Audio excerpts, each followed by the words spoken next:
Okay. 1, 2, 3.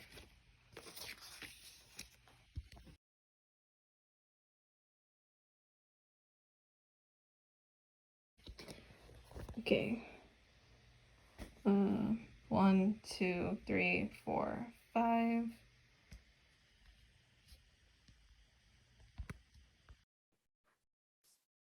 Time is a non-renewable resource.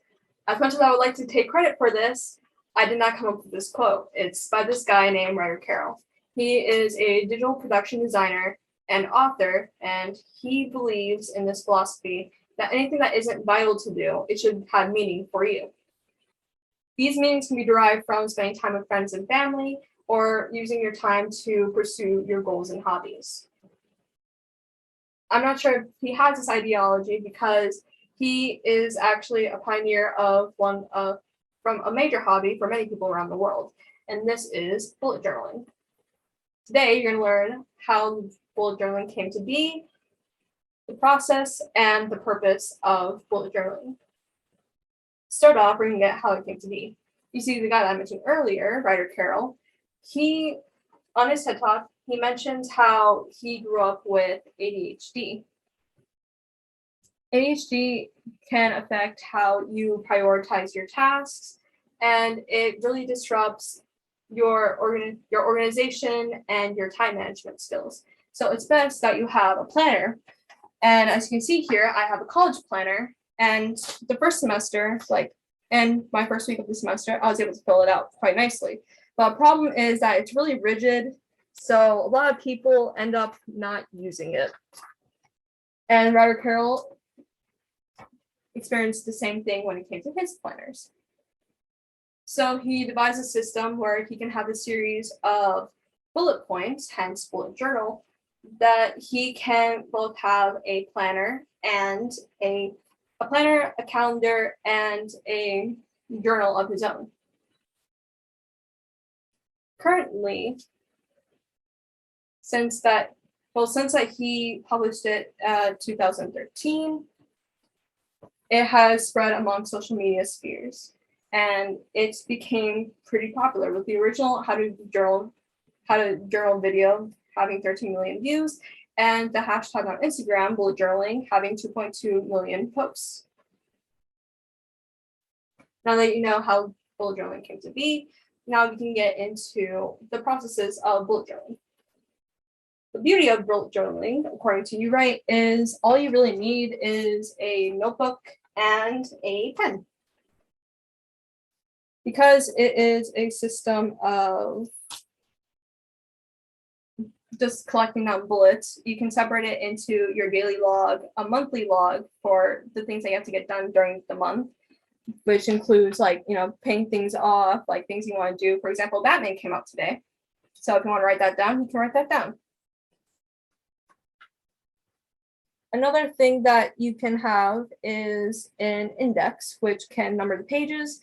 But honestly, I don't do that because it's just never really worked for me, which is a benefit of a bullet journal because you're able to tailor it to your needs.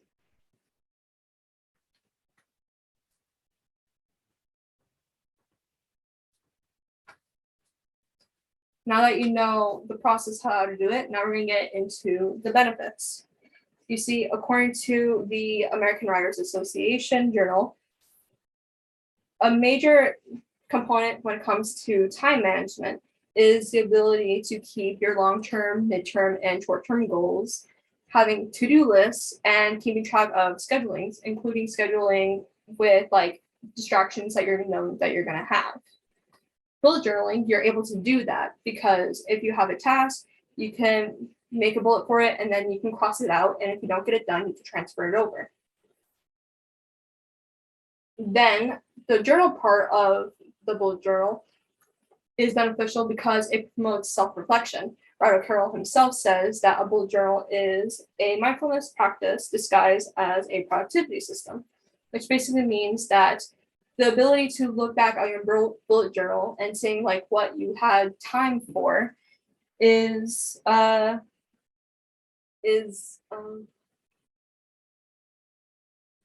seeing what you had time for can help you manage your time in the future. Overall, today you have learned how the bullet journal was created, what it can be used for, and how you can do it on your own. As I said before, time is a non-renewable resource.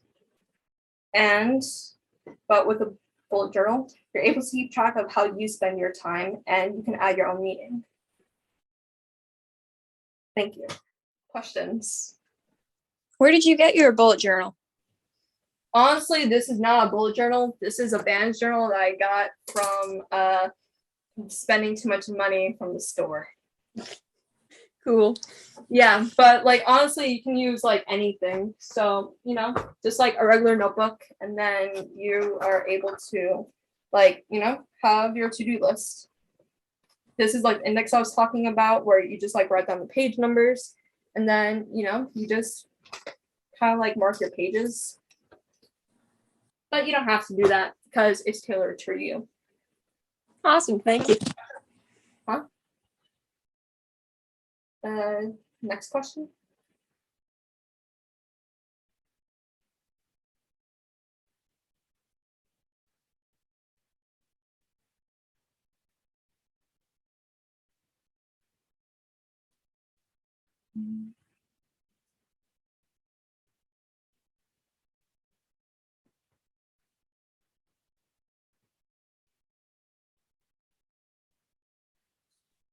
When did you personally start bullet journaling? I first started when like the pandemic hit, but I recently adopted it again really recently because I was like having issues like keeping up with like tasks as the midterms were coming up.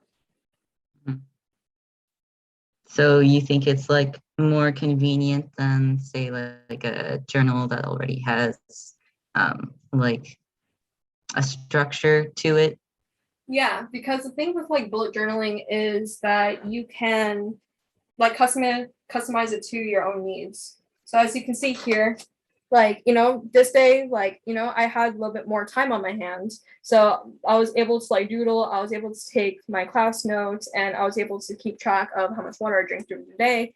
But the past few days, I didn't really have any time for it and I didn't really want to do it. So I just have like class notes and what I had to get done. So whatever you need it for, like you're able to manage your time with it and you can track whatever you want. Do you feel like it organizes your thoughts more? Yeah, it does. Really? That's good.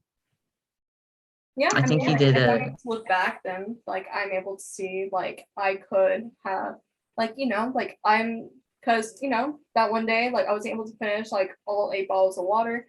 So in the future I like to do better. Recently I haven't been drinking as much water, so I'll know that try to like get better at that in the future. And it helps with my time management more.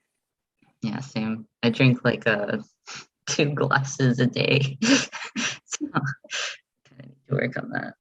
Okay, so any final questions? No.